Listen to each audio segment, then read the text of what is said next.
And this final team to compete in the free dance in this group, Eliska, ZAKOVA and Filip MECL.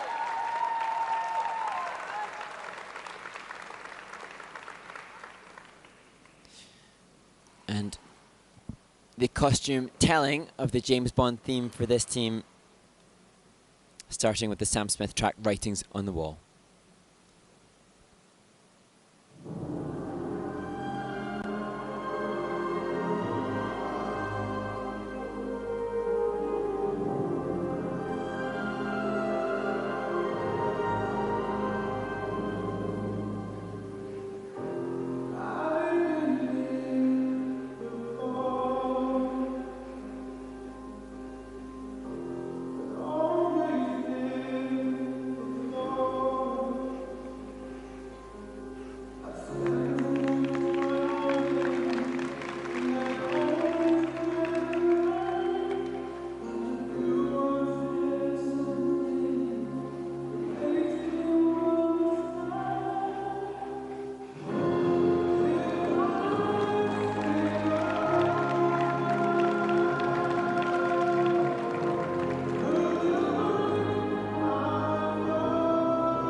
Eliska, ZAKOVA and Filip MECL struggling a little bit in the closing stages of their free dance. The rotational lift, I think, appeared to satisfy the requirements of the change of pose, which I think they were going for as the level feature.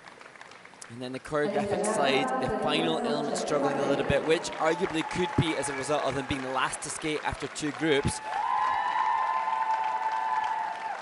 And it'd be interesting to just see the assessment of the one-foot turns in the diagonal step sequence, because I actually thought this team had the deepest edge set of all the teams that we've seen thus far. On some of them, I was going, oh, I got to get that of the replay, which I didn't. But, but the point is that some of those edges were incredible, not all. And that the curve lift, that was great, yeah. Really some part of the edge is really deep. The challenge may be that the technical panel have just assessed that at the point of the turn, they've flattened off on the depth of that edge set because they haven't achieved levels that we might have seen from others. And you can see here issues with the synchronized twizzles too. So when it comes to a technical element score for this team, it's going to be lower than they certainly would have aspired to be, despite their relative strength.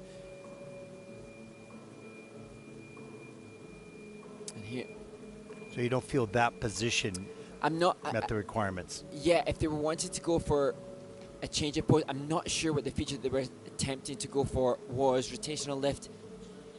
Yeah, it did level based on the number of rotations of both partners, but I think it looked like he was going to flip her over his shoulder to get a change of pose, but that...